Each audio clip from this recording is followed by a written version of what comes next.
Headlines के बाद बात करेंगे खबरों की। आपको बता दें कि बिहार में कोरोना की स्थिति चिंताजनक हो गई है, विस्फोटक हो गया है मामला। और कल जब राज्यपाल ने सर्वदलीय बैठक बुलाई थी, उसमें तमाम पार्टी के नेता जुड़े हुए थे। उन्होंने तमाम सलाह सरकार को दी है। अब मुख्यमंत्री खुद मॉनिटरिंग कर रहे हैं, सभी जिलाधिकारियों के साथ क्राइसिस मैनेजमेंट टीम के साथ एक मीटिंग कर रहे हैं ऑनलाइन। और इसके बाद ये माना जा सकता है कि कोई कड़ा फैसला या कोई बड़ा फैसला सरकार की तरफ से लिया जा सकता है। बैठक में डिप्टी सीएम तारकिशोर प्रसाद और रेणु देवी भी मौजूद हैं। स्वास्थ्य मंत्री मंगल पांडे और शिक्षा मंत्री विजय कुमार चौधरी भी बैठक में शामिल हैं। वीडियो कॉन्फ्रेंसिंग से सभी जिले के डीएम और एसपी इस मीटिंग में जुड़े हुए हैं। तो आपको बता दें कि लगातार जिस तरीके से ये बातें कही जा रही थी कि क्या बिहार में भी लॉकडाउन लग सकता है, क्या बिहार में सख्त कर्फ्यू लगाया जा सकता है, जिस तरह की मांग आईएमए की तरफ से की गई थी, तो उसके लिए बस कुछ घंटों का इंतजार करिए। ये मीटिंग जब खत्म होगी उसके बाद हो सकता है कि कोई बड़ा फैसला सरकार की तरफ से लिया जा सकता है।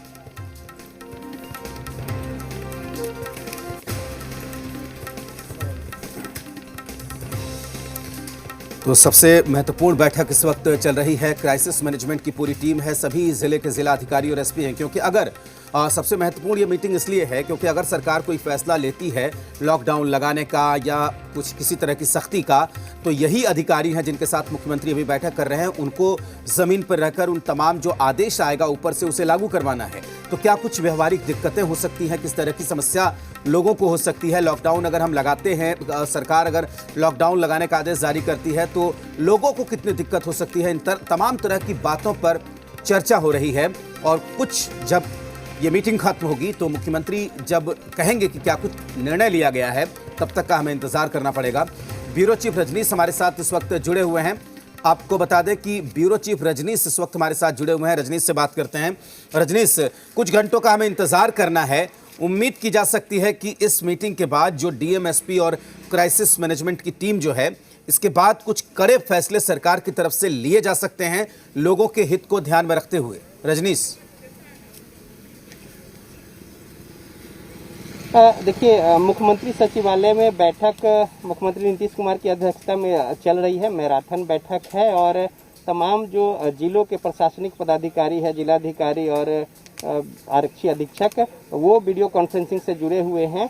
कल जिस तरीके से सर्वदलीय बैठक हुई थी और उसमें जो कुछ बातें निकल कर आई थी वो भी संज्ञान में है। और साथ ही साथ अब आगे क्या कुछ निर्णय लिया जाए, इससे पहले कल देर शाम को भी एक क्राइसिस मैनेजमेंट की बैठक हुई थी और उसमें तमाम जो बड़े पदाधिकारी हैं उनकी ओर से स्थिति की समीक्षा की गई थी। तो उन जो बातों को रिकमेंड किया गया है वो भी यहाँ पे टेबल है। तो कुल मिलाकर अब मुख्यमंत्री नीतीश कुमार के सामने सारे राजनीतिक दलों के जो विचार हैं वो हैं, वस्तु स्थिति और हालात है, स्वास्थ्य विभाग की ओर से जो कुछ प्रोजेक्शन है और जो मौजूदा स्थिति बनी हुई है वो भी सामने में है। और साथ ही साथ प्रत्यक्ष तौर पे अप्रत्यक्ष तौर पे जुड़े हुए हैं तमाम सारे जिलाधिकारी और पुलिस अधीक्षक। तो उनसे जिलों की जो स्थिति है और किस तरीके की बात हो तो कैसे क्या कुछ टैकल किया जाए, जिलों में क्या वस्तु स्थिति है और आगे किस तरीके के निर्णय लेने पर क्या उसके आउटपुट होंगे, इन तमाम बातों पर विचार विमर्श जो है गहन तौर पे चल रहा है। दोनों उप मुख्यमंत्री तारकिशोर प्रसाद और उप मुख्यमंत्री रेणु देवी यहाँ पे हैं बैठी हुई। स्वास्थ्य मंत्री मंगल पांडे हैं, शिक्षा मंत्री विजय कुमार हैं और तमाम जो बड़े पदाधिकारी हैं बिहार सरकार के वो भी यहाँ पे जिन्हें निर्णय लेना है, जो नीति नियंता है, जो यहाँ पे क्राइसिस मैनेजमेंट को लेकर जो बातें हुई थी वो बातों को भी सामने में रखा गया है। तो अब जो हालात है और जिस तरीके से तेज गति से संक्रमण फैल रहा है, आप समझ सकते हैं कि पिछले 3 दिनों में संक्रमित मरीजों की संख्या लगभग 2 गुनी हो गई है। तो ये अब कई गुना और ज़्यादा बढ़ेंगे, यानी कि आप कह सकते हैं कि जो मल्टीप्लाई हो रहे हैं वो बहुत तेज़ी से हो रहे हैं। संक्रमित मरीजों की संख्या, बेड की संख्या कम पड़ गई है और साथ ही साथ ऑक्सीजन जो मांग और आपूर्ति के बीच में एक बड़ा गैप है, जिसको लेकर के निजी हॉस्पिटल हो या फिर सरकारी, वो किल्लत की स्थिति का सामना कर रहे हैं। और ऐसे में मरीजों का किस तरीके से इलाज हो, तो एक तरीके से कहें बहुत ही मुश्किल हालात हैं। अब इस हालात पे निजात पाने को लेकर, अंकुश लगाने को लेकर और संक्रमण के चेन को तोड़ने को लेकर किस तरीके के कदम जो है वो फ़ायदेमंद होंगे और एक तरीके से कहें कि एहतियाती कदम हो, इस पर चर्चा हो रही। चूँकि सरकार के सामने दोहरी चुनौती है, एक और जहाँ पे जो रोजी रोटी वाली हालात हैं, जो आम जन है, जो रोजमर्रा की ज़िंदगी में कमाते खाते हैं, वैसे लोगों के जीवन यापन को लेकर भी और उनके हित की रक्षा भी करनी है, साथ ही साथ संक्रमण को रोकना है। और दोनों ओर जो है वो विभेदकारी बातें हैं जो कि निर्णय लिए जाने हैं। तो ऐसे में बीच का रास्ता क्या हो सकता है या किस तरीके से कारगर कदम हो सकते हैं, इन तमाम बातों पर गहन विचार विमर्श और उसके बाद जो निर्णय आएगा निश्चित तौर पे उससे कड़ाई से सख्ती से पालन करने की बात है, लागू कराने की बात है। तो इन सभी मुद्दों पर, मसलों पर गहनता पूर्वक विचार विमर्श किया जा रहा है। बिल्कुल रजनीश, यहाँ पर एक सवाल और है। ये तो हुई लॉकडाउन की बात, ये तो हुई सख्ती की बात, सख्ती करने की बात, लेकिन एक और अहम सवाल है कि जो लगातार हम दिखा रहे हैं कि अस्पतालों में भर्ती नहीं किया जा रहा है मरीजों को, बेड खाली नहीं है, ऑक्सीजन सिलेंडर नहीं मिल रहा है। एनएमसीएच के अधीक्षक ने जो कुछ भी लिखा है वो सच्चाई है, हमारे संवाददाता भी जाके देख रहे हैं। तो क्या इसको लेकर भी कोई बातचीत हुई है, कोई मीटिंग हुई है या कुछ फैसला लिया जा सकता है? देखिए, जो वस्तु स्थिति बनी हुई है, सरकार और स्वास्थ्य विभाग अपनी ओर से जो कुछ संभव बन पड़ रहा है, उसमें सीटों की संख्या बढ़ाई गई है, कई जगह जो है वो दुगने किए गए हैं, लेकिन बावजूद इसके चूंकि 1000, 7000, 8000 का आंकड़ा छू रहा है संक्रमण का जो एक दिनों में, और 100, 150, 200 की संख्या बेड की बढ़ाने की चूंकि संसाधन जो है वो सीमित है और तत्काल इसमें मुश्किलें आ रही हैं। तो ऐसे में जो विकट परिस्थितियाँ पैदा हुई हैं और त्राहिमाम की स्थिति है, लोग बेहाल हैं, तो ऐसे में आम जन को किस तरीके से लाभ पहुंचाया जाए या उन्हें एक तरह से कहें कि राहत मिल सके, चूंकि बहुत गंभीर स्थिति और हालात है। तो इन तमाम बातों पर चर्चा हो रही है और कुछ ऐसे भी निर्णय लिए जाएंगे जिससे कि स्वास्थ्य व्यवस्था में कुछ इस तरीके से परिवर्तन हो या बदलाव हो जिससे कि उसका सीधा लाभ जो है आम लोगों को मिल सके। तो हॉस्पिटल, अब जैसे डेडिकेटेड हॉस्पिटल जो है वो तो घोषित किए ही गए थे, इसके अलावा जो नए हॉस्पिटल बने हैं निजी हॉस्पिटल, उनको भी एक कोविड हॉस्पिटल में बदलने की बात कही गई है। और भी जो छोटे छोटे उपाय हैं, बेडों की संख्या निजी अस्पताल में उनकी संख्या बढ़ाकर वो की गई है, लेकिन ये सब कम पड़ रहे हैं। तो ऐसे में कुछ बड़े निर्णय जो है इसको लेकर भी किए जा सकते हैं फौरी तौर पर, जिससे कि अस्थायी हॉस्पिटल जो है वो भी शामिल है। तो इन तमाम मुद्दे मसले पर नज़र रखकर और किस तरीके से ज़्यादा और त्वरित तौर पे राहत मिले, इन बातों को लेकर न सिर्फ आधारभूत संरचना और जो स्वास्थ्य संबंधी ज़रूरतें हैं, जो कुछ कमियां हैं, दवाई और सुई को लेकर भी बहुत ही विकट स्थिति है। तो ऐसी स्थिति में जो कदम उठाने की बात है उसको लेकर बातें हो रही है और साथ ही साथ जो एक अंकुश लगाने की बात है, आत्मनियंत्रण की बात है, या फिर जो नीतिगत बातें हैं फैसला लेना है जिससे कि चेन को रोका जाए, इन बातों पर जो है ठोस कोई निर्णय अभी निकल कर आएगा। और उसके बिल्कुल बाद रजनीश, जाहिर सी बात है कि जिस तरीके की मीटिंग ये हो रही है, इससे बहुत उम्मीद लगी है राज्य के लोगों को। जाहिर सी बात है कि उनके हित में कोई बड़ा फैसला हो सकता है, ऐसा फैसला हो जिससे उनको दिक्कत भी ना हो और इस बीमारी से वो बचे रहें, साथ ही अस्पतालों में जो सुविधाएं मिलनी चाहिए वो भी मिल सके। आपका बहुत शुक्रिया रजनीश, तमाम बातों को हम तक पहुँचाने के लिए।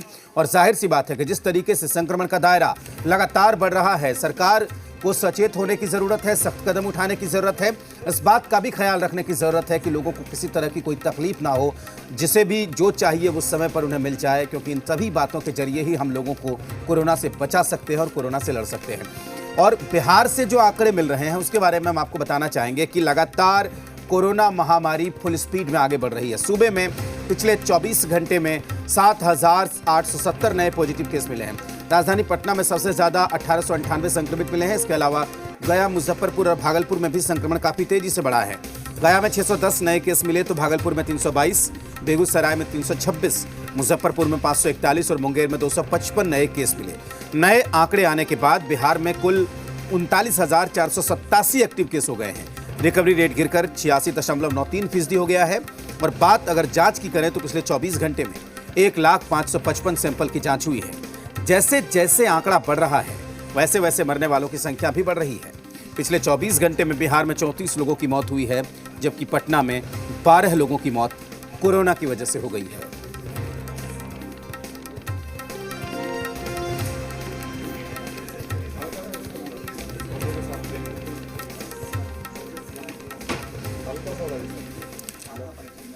और यही परिस्थिति झारखंड में भी बनी हुई है। जो हालात कोरोना को लेकर बिहार के हैं, ठीक उसी तरीके के हालात झारखंड के भी बने हुए हैं। और झारखंड में भी लगातार जो आंकड़े सामने आ रहे हैं उसे ठीक नहीं कहा जा सकता। आपको बता दें कि 24 घंटे की बात करें तो 3,838 नए पॉजिटिव केस सामने आए हैं।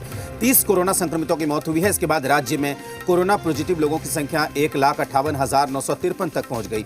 अभी झारखंड में 25,619 सक्रिय मामले हैं, जबकि 1,31,928 कोरोना संक्रमित ठीक हुए हैं। तो ये जो आंकड़े हैं, इसे कहीं से भी ठीक नहीं कहा जा सकता है। अब तक 1406 लोगों की मौत हो चुकी है झारखंड में। आपको बता दें कि पिछले 24 घंटे में राजधानी रांची में 1410 संक्रमित मिले हैं। तो आप समझ सकते हैं कि ये स्थिति कितनी भयावह यहां पर हो गई है।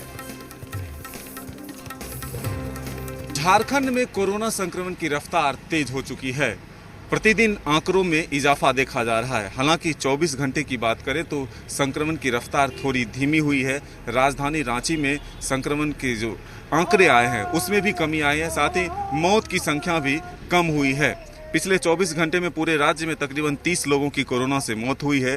वहीं 3838 संक्रमित सामने आए हैं। लेकिन संक्रमण के चेन को तोड़ने के लिए मुख्यमंत्री ने कल अधिकारियों के साथ पहले बैठक की, फिर उसके बाद सर्वदलीय बैठक बुलाई और इस पर विस्तृत रूप से चर्चा की गई और एक रोड मैप तैयार किया गया है, जिसके तहत 25 दिनों के भीतर राज्य में संक्रमण की रफ्तार को रोका जाएगा। साथ ही आवश्यक सुविधाएं भी बढ़ाई जाएगी। सभी जिलों में 50 बेड ऑक्सीजन युक्त तैयार किए जाएंगे। साथ ही राजधानी रांची में 600 से अधिक बेड जो है ऑक्सीजन युक्त तैयार किया जाएगा। सभी होम आइसोलेशन में रहने वाले संक्रमितों के घर मेडिकल किट पहुंचाई जाएगी। साथ ही प्रधानमंत्री को पत्र लिखकर भी पारामिलिट्री सेनाओं के सहयोग मांगे हैं। जो झारखंड में सेना के अस्पताल हैं, जो डॉक्टर्स हैं, उसकी मदद कोरोना संक्रमितों के इलाज के लिए मांगी गई है। कैमरा पर्सन राहुल दीक्षित के साथ मदन सिंह, जी मीडिया, रांची। इधर रांची की अगर बात करें तो मुख्यमंत्री ने कल सर्वदलीय बैठक बुलाई और इस ऑल पार्टी मीट में सभी दलों के प्रतिनिधि शामिल हुए। सबने अपनी अपनी पार्टी की तरफ से सलाह और सुझाव मुख्यमंत्री को दिए हैं। आपको बता दें कि बैठक में सीएम को सभी दलों ने अपने सुझाव दिए। सीएम ने बताया कि टेस्ट में तेजी लाने पर सरकार का जोर है। हर व्यक्ति की जांच कराना सरकार का लक्ष्य है। आरटी-पीसीआर के लैब जब नहीं थे तब से सरकार जंग लड़ रही है। अब हर जिले में जांच हो रही है। सैंपल जांच के लिए कोबास मशीन 20 से 25 दिन में उपलब्ध हो जाएगी। हर जिले में 50 बेड ऑक्सीजन वाले होंगे।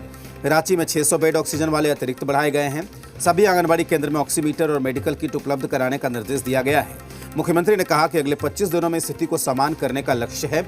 मुख्यमंत्री ने बताया कि पीएम नरेंद्र मोदी से लेकर गृह मंत्री तक को पत्र लिखकर पैरामिलिट्री और उसके मेडिकल संसाधन के उपयोग की मांग की गई है। मैट्रिक इंटर की परीक्षा स्थगित कर दी गई है। इस बारे में 1 जून को समीक्षा के बाद निर्णय लिया जाएगा। इस बारे में विद्यार्थियों को 15 दिन पहले ही जानकारी दे दी जाएगी। ये परीक्षाएं 4 मई से होनी थी, लेकिन फिलहाल इसे स्थगित कर दिया गया है। तो बड़ा फैसला यहाँ पर झारखंड सरकार का। सेल्फ लॉकडाउन की प्रक्रिया अब शुरू हो चुकी है, इसलिए हमको लगता है कि सरकार को कड़ा निर्णय लेकर लॉकडाउन की तरफ जाना चाहिए। बाकी सरकार का जो भी फैसला होगा, पार्टी सरकार के फैसले के साथ है। कि माननीय मुख्यमंत्री जी जिस तरीका से कोरोना जानलेवा साबित हो रही है इस बार का, इसमें आप सख्त कदम उठाएं। सभी लोग आपके साथ हैं। कम से कम सप्ताह में 3 रोज, शुक्रवार, शनिवार और रविवार, इसको पूर्णतः पूर्ण लॉकडाउन कर दिया जाए, जिससे सिलसिला बढ़ने की बजाय उस पर ब्रेक लगे।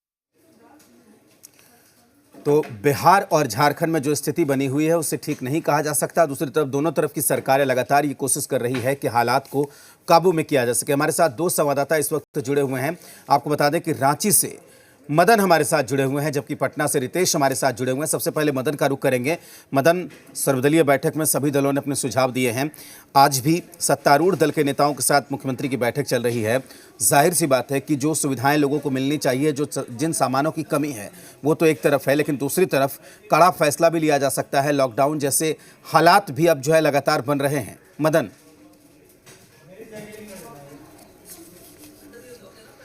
जी बिल्कुल, देखिए तमाम पहलुओं पर मुख्यमंत्री लगातार पिछले 3 दिनों से चर्चा कर रहे हैं, चाहे वो अधिकारी हो, चाहे फिर वो राजनीतिक दलों के प्रतिनिधि हो या फिर मंत्रीगण हो। तमाम लोगों के साथ बैठकर मुख्यमंत्री ने तमाम चीज़ों पर चर्चा कर लिया है और अभी फिलहाल मुख्यमंत्री आवास में जो सत्ताधारी दल के नेता है, जो मंत्री हैं, उनके साथ मुख्यमंत्री बैठक कर रहे हैं और एक बड़ा फैसला लेने की सूचना मिल रही है। अब देखते हैं, फिर थोड़ा इंतजार करना होगा कि आखिर वो फैसला क्या होगा। जिस तरह से संक्रमण की रफ्तार बढ़ बढ़ती जा रही है उस पर ब्रेक लगाने के लिए सरकार की तरफ से क्या सख्त कदम उठाए जाते हैं। कल सर्वदलीय बैठक में ही सभी राजनीतिक दलों के प्रतिनिधियों ने ये मांग की थी कि अब सरकार को सख्त फैसला लेने की आवश्यकता है, क्योंकि जिस तरह से संक्रमण ने तेजी पकड़ा है और जो संसाधन है हमारे पास, ऐसे में सबों को इलाज, बेहतर स्वास्थ्य सुविधा मिल पाना मुश्किल है। तो सरकार को एक सख्त कदम लेकर के लॉकडाउन की तरफ बढ़ते हुए जो उचित हो उसके माध्यम से इस संक्रमण को तोड़ा जा सके। हालांकि मुख्यमंत्री ने एक रोड मैप जरूर तैयार किया है, 25 दिनों के भीतर संक्रमण के रफ्तार को रोकने की कोशिश करने का प्रयास जरूर किया है, स्वास्थ्य सुविधाएं बढ़ाने की कोशिश जरूर की है। लेकिन अब देखना होगा कि आखिर आज जो बैठक चल रही है उसके बाद क्या कुछ फैसला निकलकर उस बैठक से आता है। बिल्कुल, जाहिर सी बात है कि नज़र बनाए रखनी होगी बैठक पर कि किस तरीके से यहाँ पर मीटिंग से जो बात निकल कर सामने आएगी। जाहिर सी बात है कि कुछ कड़े फैसले, कुछ बड़े फैसले यहाँ पर लिए जा सकते हैं। रितेश का रुख करेंगे, पटना से हमारे साथ बने हुए हैं। रितेश, बिहार में आज की जो मीटिंग हो रही है वो महत्वपूर्ण मीटिंग है, उसमें कुछ बड़े फैसले भी हो सकते हैं, कड़े फैसले भी हो सकते हैं, लेकिन सड़कों पर क्या कुछ दिख रहा है? लोग कितने एहतियात बरत रहे हैं? अस्पतालों में क्या कुछ हो रहा है? क्योंकि हालात जो है वो चिंताजनक है। अब इससे डरावने हालात अब क्या होंगे रितेश? जी बिल्कुल राजेश, आपने बिल्कुल सही कहा कि स्थिति बेहद चिंताजनक हो चुकी है। सड़कों की बात करें तो जो अमूमन पटना के जो हृदय स्थली कहा जाता है, डाक बंगला चौराहा, बोरिंग रोड, क्योंकि आज रविवार का दिन है तो आज लोग वीकेंड पर निकलते थे, लेकिन सड़कें वीरान पड़ी हुई हैं। और सबसे बड़ी बात है कि धीरे धीरे लोगों में जागरूकता फैल रही है और लोग अब कहीं भी आप जाएंगे मास्क लगाकर ज़रूर आपको दिखेंगे। लेकिन इसके बावजूद जो बस स्टैंड जैसी जगह हैं या सब्जी मंडी है, वहाँ पर थोड़ी जागरूकता की कमी है। बात करें अस्पतालों की तो अस्पतालों में किसी भी अस्पताल की बात करें, चाहे पीएमसीएच की बात करें, एनएमसीएच की बात करें, एम्स की बात करें, आईजीआईएमएस की बात करें, ये सरकारी अस्पताल है, यहाँ पर बेड जो है वो फुल पड़े हुए हैं। इसके अलावा जो भी प्राइवेट अस्पताल है जहाँ पर कोरोना पेशेंट्स का इलाज हो रहा है, वहाँ पर सबसे ज़्यादा विकट स्थिति है।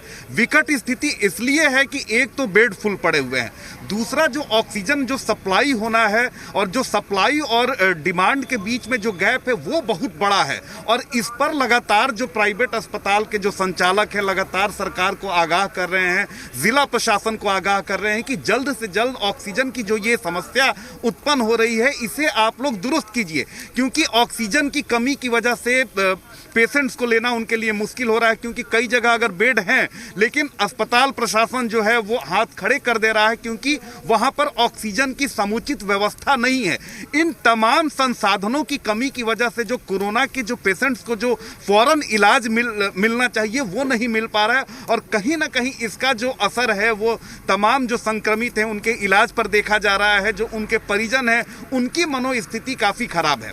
दूसरी बात है कि सभी के पास उस तरह से पैसा नहीं है और अस्पतालों जो प्राइवेट अस्पताल है वहाँ पर मनमाफिक पैसा लिया जा रहा है, आईसीयू के नाम पर, वेंटिलेटर के नाम पर। तो इन तमाम चीज़ों पर सरकार को ध्यान देना होगा। जो ज़रूरी मेडिसिन हैं वो भी उपलब्ध नहीं हो पा रही हैं, इसके अलावा जो ज़रूरी इंजेक्शन्स हैं, तो तमाम चीज़ों की कमी है जिस पर अब सरकार को काफ़ी गंभीर होकर कुछ मंथन करना होगा ताकि जल्द से जल्द जो संक्रमण फैल रहा है इसे रोका जा सके। दूसरी बात राजेश, मैं बता दूं कि न सिर्फ जो प्रशासनिक लोग हैं उनकी नज़र है कि सरकार क्या फैसला ले रही है, आम लोगों की नज़र सरकार के एक एक कदम पर है, एक एक स्टेप पर है। कल जो सर्वदलीय बैठक हुई उस पर भी लोगों ने नज़र बनाकर रखी थी और अब धीरे धीरे आम आदमी ही मांग कर रहा है कि नहीं, जिस तरह से हालात बेकाबू हो रहे हैं, जिस तरह से लगातार लोगों की मौत हो रही है, अब ऐसे में जरूरत है लॉकडाउन लगाने की। बिल्कुल, क्योंकि लोगों जान को भी तो समझना होगा, सरकार को भी समझना होगा और जो सुविधाएं चाहिए उसे देना होगा। रितेश, मदन हमारे साथ लगातार बने हुए। मदन, जो कुछ भी बातें मुख्यमंत्री ने कही हैं ऑल पार्टी मीट के बाद और जो इस वक्त सत्ताधारी दलों के साथ जो मुख्यमंत्री की मीटिंग हो रही है, कई मंत्री वहां पर मौजूद हैं, तो अपने आप में ये बड़ा फैसला होता है। जब परीक्षाओं को टालने का फैसला सरकार करती है तो ये साफ मैसेज है कि देखिए स्थिति कितनी खराब है। लेकिन इसके बावजूद आप रांची में जो कुछ भी देख रहे हैं, कितना लोग जागरूक हुए हैं? जो अभी रितेश बता रहे थे, रांची की सड़कों पर क्या दिख रहा है मदन?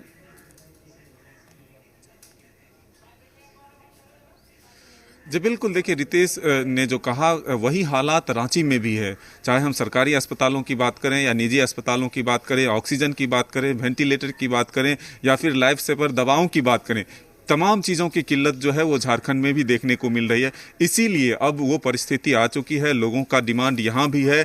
जिस तरह से कल सर्वदलीय बैठक हुआ उस पर आम जनता की भी निगाहें टिकी हुई थी कि आखिर सरकार क्या फैसला लेती है। और राजधानी रांची में तो कई जगहों पर व्यावसायिक प्रतिष्ठानों ने खुद ये स्वतः लॉकडाउन घोषित कर दिया है। एक सप्ताह तक दुकानें बंद कर दी है। 200 से अधिक दुकान जो मेन रोड है, शास्त्री मार्केट है, वहाँ पर कपड़ा व्यवसायियों ने स्वतः संज्ञान लेते हुए लॉकडाउन लागू कर दिया है। तो अब सरकार के ऊपर है कि स्वास्थ्य सुविधाएं तो बढ़ेगी, लेकिन जो अस्पतालों में बेड नहीं मिल रहे हैं, दूसरी लहर में कोरोना के गंभीर मरीज सामने आ रहे हैं, उनको वेंटिलेटर चाहिए, आईसीयू चाहिए, सीसीयू चाहिए। तो ऐसे परिस्थिति में ये तुरंत बढ़ाने की कहीं से भी संभव नहीं है। तो ऐसे में अब सरकार ऑक्सीजन युक्त बेड जरूर बढ़ाने की कोशिश कर रही है, लेकिन ऑक्सीजन उपलब्ध नहीं हो पा रहे हैं उतने। तो अब सरकार को एक फैसला लेना पड़ेगा और इसीलिए सरकार ने सर्वदलीय बैठक करके सबकी राय भी जानी है और जो बोर्ड के एग्जाम लेने थे उसको स्थगित भी किया है फिलहाल। तो अब देखना होगा, अभी जो सर्वदलीय बैठक चल रही है उसमें आखिर सरकार क्या फैसला लेती है। लेकिन लोगों में जागरूकता की बात करें तो राजधानी रांची में जरूर आया है, लोग मास्क पहन के जो है वो देखने को मिल रहा है। मदन, बहुत शुक्रिया आपका पूरी जानकारी के लिए। रितेश, आपका भी बहुत शुक्रिया पूरी जानकारी हम तक पहुंचाने के लिए। तो